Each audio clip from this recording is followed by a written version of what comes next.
এই জানাজার ব্যাপারে কিন্তু আমার কোনো বক্তব্য ছিল না, মানুষ আবেগ থেকেই কিন্তু জানাজায় যায়। এবং উনি অত্যন্ত একজন সম্মানিত মানুষ ছিলেন, উনি অত্যন্ত আমাদের এলাকায় আমি সহ আমাদের অনেকের মানে মোটামুটি ওয়াজের ব্যাপারে উনি আইডল ছিলেন আমাদের। তো আনসারী সাহেবের জানাজা নিয়ে কিন্তু কোনো ধরনের কথা হয়নি। মানুষ আমাকে ভুল বোঝানোর চেষ্টা করছেন যেভাবে, যে আমরা বলছি যে ব্রাহ্মণবাড়িয়ার অথরিটি যারা আছেন তারা এটাকে কন্ট্রোল করতে পারতেন, যে মানুষকে বুঝিয়ে শুনিয়ে, যেহেতু একটা মহামারী, এই মহামারীর সময়ে সবাই এক জায়গায় না হইলে যেহেতু ভালো, এটা বুঝিয়ে শুনিয়ে করতে পারতেন। আমি এই কথা বলছি যে ব্রাহ্মণবাড়িয়াতে এই জায়গাটা এই অথরিটি করতে না পারার কারণে আমাদের হবিগঞ্জ, সিলেট বা নারায়ণগঞ্জ, কুমিল্লার লোকজনের কিছুটা এই যে এই করোনা ভাইরাস ছড়াই যাওয়ার একটা সম্ভাবনা দেখা দিছে। আমি কিন্তু ব্রাহ্মণবাড়িয়ার বিরুদ্ধে কোনো কথা বলি নাই, আমি কিন্তু জানাজা নিয়ে কোনো কথা বলি নাই। জানাজা তো ধরেন আমার সিনিয়রের, আমার কেউ আপনজন মারা গেলে আমি জানাজায় যাবো, এটা খুবই স্বাভাবিক। ইভেন আমিও কিন্তু ভাবতেছিলাম যে আনসারী সাহেবের জানাজায় যাব, কারণ উনি আমাদের এলাকায় খুবই জনপ্রিয় ছিলেন, উনি অত্যন্ত সুন্দর মানে কুকিল কণ্ঠী এরকম একজন মানে বক্তা ছিলেন। তো এই জানাজা নিয়ে কিন্তু কোনো সমস্যা নেই, কিন্তু সমস্যা হচ্ছে কি জানেন, শুধু শুধু কিছু মানুষ আমাকে এই যে বেছে বেছে মনে করেন যে আমাকে আক্রমণ করলে, গালি দিলে হয়তো ওই ভদ্রলোক কিছু বলবে না, বা ওনার এই ক্ষমতাই নেই আসলে বিরুদ্ধে কথা বলার, এই জন্য হয়তো আমাকে কিছু বলে। তারপরও আমার কথা হচ্ছে যে তাতেও যদি কিছু মানুষ ভালো লাগে ওনাদের, আমাকে গালাগালি করেও যদি দেশের উন্নতি হয়, তাহলে আমি এই গালাগালি মেনে নিতে রাজি। আর আরেকটা জিনিস বলেন যে একই সাথে বলছেন যে আমাদের একজন আওয়ামী লীগ নেতার মানে আইনমন্ত্রীর মায়ের জানাজা হয়েছে। আমি যতটুকু জানছি যে ছবিটা ব্যবহার করা হয়েছে, এই ছবিটা হচ্ছে গিয়ে ফেক, জাল জালিয়াতি করে একটা ছবি ব্যবহার করে বলা হয়েছে এটা আইনমন্ত্রীর মায়ের জানাজা। এটা কোনোভাবেই সত্য না। তারপর আমি বলছি যে যারা এই অভিযোগটা তুলছেন তাদেরকেও বলতে চাই, এটা আওয়ামী লীগের নেতা বা আইনমন্ত্রী অথবা আনসারী সাহেবের জানাজা বলে কথা না। এরকম একটা করোনাকালীন সময়ে যারা এই ধরনের জানাজাতে অংশগ্রহণ করবেন তাদের প্রতি আমার অনুরোধ থাকবে, দেশের স্বার্থে, আপনার প্রতিবেশীর স্বার্থে, আপনার নিজের পরিবারের স্বার্থে এই করোনাকালীন সময়ে যেন আমরা একটু সামাজিক দূরত্ব মেনটেন করি, এইটুকুই শুধু আমি কথা বলছি, আর কিছু বলি নাই। অথচ দেখেন ঠিক এইটাকেই ব্যবহার করে একটা ব্রাহ্মণবাড়িয়া, পুরা ব্রাহ্মণবাড়িয়া জুড়ে আমার বিরোধিতা করা হইতেছে। আমি জানি না কি কারণে। আসলে দেখেন, প্রকৃত আমি ব্যারিস্টার সুমনকে বুঝতে গেলে হয়তো আরো কিছুদিন সময় লাগবে। আমি কোনোদিন কারো বিরোধিতা করি নাই, আমি কোনোদিন কোনো ধর্মীয় ইস্যুতে মানে বাড়াবাড়ি করি নাই। আমার কাছে মনে হয়েছে যে এই ইস্যুগুলো আমার চেয়ে আরো অনেক ভালো ভালো মানুষ আছেন যারা বুঝেন। আমি যতটুকু বুঝি এইটুকুই বুঝি যে মানুষের কল্যাণ হচ্ছে গিয়ে সবচেয়ে বড় কাজ, এবং সবচেয়ে পুণ্যের কাজ হচ্ছে গিয়ে মানুষের সেবা করা। আর মানুষের সেবা তো আপনি শুধু ধান চাল দিয়ে সেবা করতে পারবেন না, অনেক সময় মানুষকে বলতে হবে যে এইটা করা ঠিক না, এইটা করা ঠিক না। আমাকে অনেকে বলেন যে আপনি অমুকের ব্যাপারে বলছেন, তমুকের ব্যাপারে তো বলেন নাই। দেখেন, এত কিছু বলার দায়িত্ব কি আমার কাছে আছে? আমি কি সবকিছুর দায়িত্ব নিছি? যে জিনিসটা আমার চোখে পড়ে, যে জিনিসটা আমার বলার মতো মনে হয়, এই জিনিসটাই আমি বলার চেষ্টা করি। তারপর আমি মনে করি যে আমার কোনো কথার কারণে যদি ব্রাহ্মণবাড়িয়াবাসী অথবা এই আনসারী সাহেবের জানাজায় অংশগ্রহণকারী কোনো লোক যদি আমাকে ভুল বুঝে কষ্ট পেয়ে থাকেন, এটার জন্য আমি অত্যন্ত দুঃখিত। কিভাবে? আমি কি একজন বিদ্রোহী হিসেবে আপনি আমাকে দেখতে চান? আমাকে কি বিদ্রোহের মধ্য দিয়ে শহীদ হইতে আপনি দেখতে চান? আপনি কি আমাকে মানে দেশ থেকে বের হয়ে যেতে যাতে আমি বাধ্য হই এরকম কিছু দেখতে চান? আসলে আমি কিভাবে দেখতে চান? তা আপনি কিভাবে দেখতে চান, এটার চেয়ে বড় জিনিস হচ্ছে গিয়ে যে আমি আমার কিভাবে মানুষের এই সেবা দিতে পারি।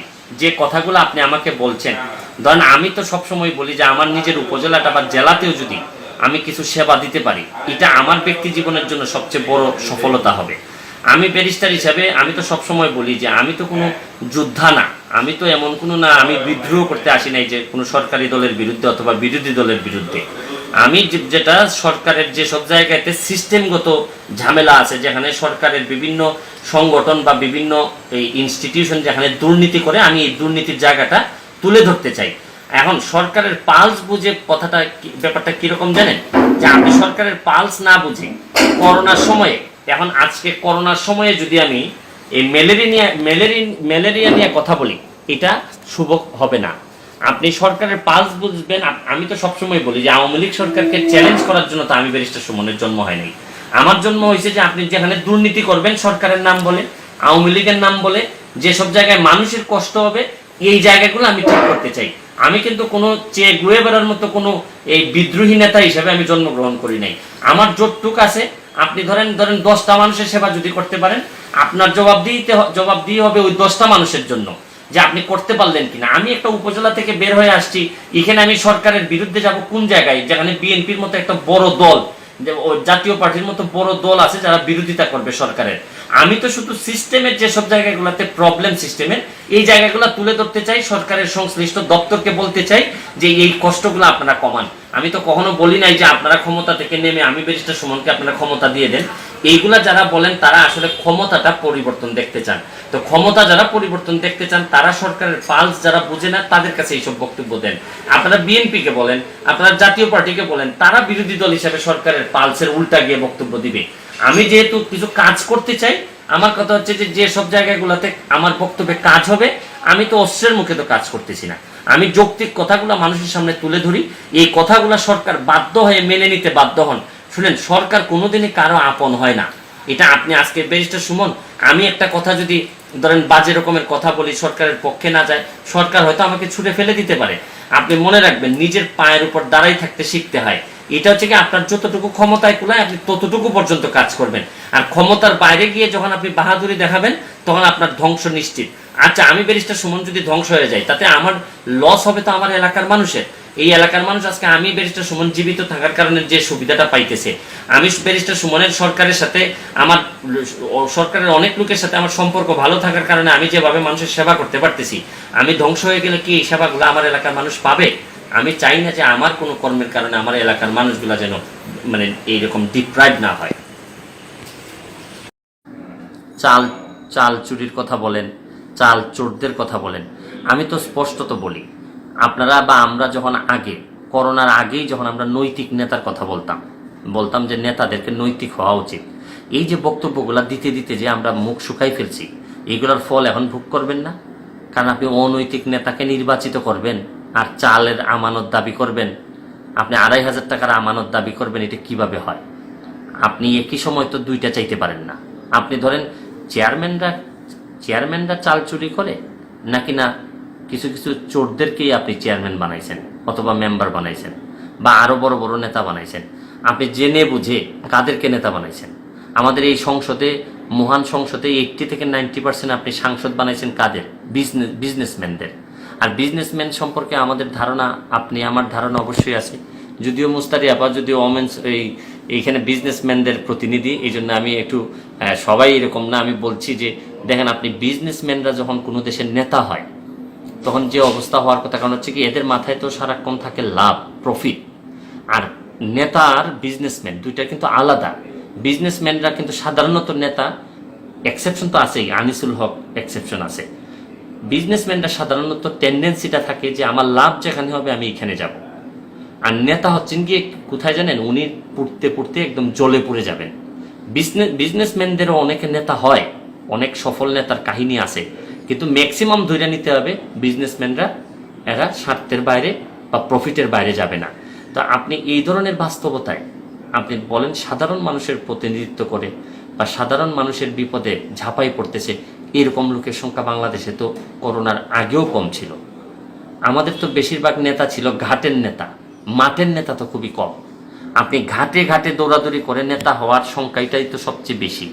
আজকে দেখেন যারা মাঠে, এই স্মৃতি আপুর মতো যারা ধরেন মাঠে অনেক মাঠে শ্রম দিছে যারা, তারা দেখা যাচ্ছে যে ওই জায়গা পর্যন্ত যাওয়া এদের জন্য অনেক কঠিন হবে। বরং যারা ঘাটে ঘাটে ঘুরছে, ধরেন মাঠে এত নাই, ঘাটে ঘাটে ঘুরছে, তো এরা নেতা হচ্ছে। তো বাংলাদেশের দেখেন এখন কিন্তু সব সামনে আসতেছে। এই বলে না যে চরম মোমেন্টে আপনি সব সত্য সামনে বের হয়ে আসবে। এই যেই করোনা ভাইরাসের কারণে একটা বিরাট বাস্তবতা আমাদের সামনে চোখে ধরা পড়ছে। এখন দেখেন ডাক্তারদের ভূমিকা বোঝা যাচ্ছে, রাজনীতিবিদদের ভূমিকা বোঝা যাচ্ছে, যারা মানব প্রেমী ছিলেন, দেশপ্রেমিক বলে দাবি করছেন, তাদের ভূমিকা দেখা যাচ্ছে, যারা নির্বাচনের মাধ্যমে বিভিন্ন কারচুপি করে নেতা হয়েছেন তাদেরও ভূমিকা বোঝা যাচ্ছে, যারা সৎলোক ছিলেন তাদেরও ভূমিকা। মানে প্রকৃত একটা মোমেন্ট এখন আমাদের সামনে আসছে, যখন এই যে এক্সট্রিম মোমেন্টে আমি ব্যারিস্টার সুমন কি, ওই স্মৃতি আপা কি, আপনি কি, সবার দায়িত্ব অনুযায়ী আপনি এখন মানুষ চিনতে পারবেন। এইটাই কিন্তু আমাদের প্রকৃত কোভিড-19। আর কিছু করুক না করুক, একটা জিনিস দেখাই যাচ্ছে যে তরুণদের যারা ধরেন মিডিয়াতে, সোশ্যাল মিডিয়াতে যারা আছে, এখন তাদের সামনে একটা জিনিস পরিষ্কার হচ্ছে যে কারা আসলে মানুষের নেতা। শুভ জন্মদিন অরিক। আজকের এই এরশাদ আম্বিয়া ফাউন্ডেশন কর্তৃক আয়োজিত এই ত্রাণ বিতরণ কার্যক্রমে আজকে যে যিনি, যার টাকায় আমরা আজকে এই ত্রাণ কিনছি, এটা হচ্ছে গিয়ে অরিকের বাবা মা। আমার বন্ধু শিশির এবং চমন এবং বন্ধু শিশির এবং তারও বন্ধুরা মিলে সেই সুদূর কানাডা থেকে আমাদেরকে কিছু টাকা পাঠিয়েছেন, যাতে আমরা এই বৈশ্বিক মহামারীতে, এই কোভিড-19 যারা, আপনারা তো জানেন যে বাংলাদেশ আস্তে আস্তে আমাদের মৃত্যু সংখ্যা বাড়া শুরু করছে, আমাদের আক্রান্তের সংখ্যা বাড়া শুরু করছে। আমি বারবারই বলি যে আপনারা যারা বিদেশে থাকেন, প্রবাসীদের সহযোগিতা পাওয়ার কারণেই আমরা অন্তত বিভিন্ন জায়গায় সরকারের পাশাপাশি একটা বড় অংশকে আমরা সহযোগিতা দিতে পারতেছি। আমি প্রথমেই ধন্যবাদ জানাই যে কানাডা থেকে যারা আজকে এই গরিব মানুষের জন্য বিভিন্নভাবে ওরিকের নাম করে বা ওরিকের জন্মদিনের নাম করে যারা এই সহযোগিতা করেছেন, সবাইকে আমার ব্যারিস্টার সুমনের পক্ষ থেকে শুভেচ্ছা অভিনন্দন জানাচ্ছি। এবং আমি বিশ্বাস করি যে আপনারা নিজেদের জন্মস্থানের টান আপনার জন্মস্থানকে কখনোই ভুলে যাননি। এই কারণে হয়তো সেই নিজেরাও বিপদগ্রস্ত অবস্থায় থেকে আপনারা মানুষের জন্য চেষ্টা করে যাচ্ছেন। আমরা আজকে এই এলাকায় যারা প্রতিবন্ধী যারা আছেন তাদের আমরা বিভিন্নভাবে দেওয়ার চেষ্টা করতেছি। প্রথম পর্যায়ে 50 জন, পরবর্তীতে আরও আমরা বিভিন্ন এলাকায় বিভিন্নভাবে দেওয়ার চেষ্টা করব। আপনাদের এই আমানত আমরা মানুষের কাছে পৌঁছায় দেওয়ার চেষ্টা করতেছি। আমি আবারও মনে করি যে দেখেন, আপনারা হয়তো যারা বিদেশে আছেন তারা করোনাই আপনাদের একমাত্র বড় শত্রু। আমাদের এই বাংলাদেশে আমরা এমন একটা সমস্যায় আছি, আমরা করোনা আমাদের একমাত্র বড় শত্রু না। আমাদের দেখেন অভাবে না খেয়ে মরার একটা বড় শত্রুতা আমাদের আছে, আমাদের বাসা ভাড়া দেওয়ার জন্য শত্রুতা আছে, আমরা নানা রকম শত্রুতার মুখোমুখি হইতেছি। তবে আমি আশা করব যারাই সক্ষম লোক আছেন তারা চেষ্টা করবেন যে মানুষকে এই দুঃসময় 100 বছরের নাকি পরেও নাকি আবার নাও থাকতে পারে, এই বৈশ্বিক মহামারীতে আপনারা যে এলাকার পারেন পাশাপাশি থাকার চেষ্টা করবেন। এই পর্যায়ে এখানে যিনি অ্যারেঞ্জ করছেন, যিনি এই এলাকার চুনারঘাটের একটা ইউনিয়নের একজন সাংবাদিক, আমি তাকে জিজ্ঞেস করতে চাই যে এই আসলে ওভারঅল অবস্থাটা কি, আরো কি সাহায্য কি মনে করেন আপনি একটু বলবেন কি? আমরা মনে করি যে পরিমাণ সাহায্য আসতেছে এগুলা অপ্রতুল্য। যারা নিম্নবিত্ত থেকে মধ্যবিত্ত যারা আছে তারা আরো বেশি সমস্যায় আছেন। অনেকে মুখ ফুটে বলতে পারতেছেন না এবং মানুষের কাছে চাইতে পারতেছেন না। অনেক সময় ফোন দিয়ে তারা ইশারা ইঙ্গিতে বলেন যে সরকার থেকে কোনো কিছু আসলে নাকি শুধু গরিবরাই পায়, আমরা কি কোনো সুযোগ সুবিধা আসেনি, এইভাবে বলেন। কিন্তু একদম বাইঙ্গা এই কথাটা বলেন না যে আমার লাগবে, এই ধরনের লজ্জায় আছেন অনেকেই। আর এই অবস্থায় চললে আরো অনেক ত্রাণের প্রয়োজন, অনেক সহযোগিতার প্রয়োজন। ধন্যবাদ রাজু। আমি এই পর্যায়ে এই যে এখানে ওনার নাম শেকুরা বেগম, উনারে আমি বালা আসনি গো খানি ফাইছনি আজকে, আর এর আগে ফাইছনি কুস্তা তাহলে উনি বলছেন যে এর আগে অনেকদিন আগে একবার সেলিম নামে একজন ভদ্রলোক তার উনারে অল্প কিছু দিছে, আর আজকে আপনাদের টাকায় উনারে দেয়া হইলে এইরকম প্রতিবন্ধী যারা আছেন বা যারা শারীরিকভাবে অক্ষম তাদেরকে পাশে দাঁড়ানো, আমি মনে করি যে আমরা জানি না আসলে কে মরবো কে বাঁচবো, তারপরে অন্তত মৃত্যুটা যেন অর্থবহ হয়। এই কথা বলে আজকের মতো আমাদের এই ভিডিও থেকে বিদায় নিচ্ছি। ওরিক ভালো থেকো, আর ধন্যবাদ জানাচ্ছি ওরিকের বাবা মা এবং তার বন্ধু বান্ধব যারা এই জন্মদিনটাকে আজকে অনেক অর্থবহ করে তুলেছেন। ভালো থাকবেন, সুস্থ থাকবেন।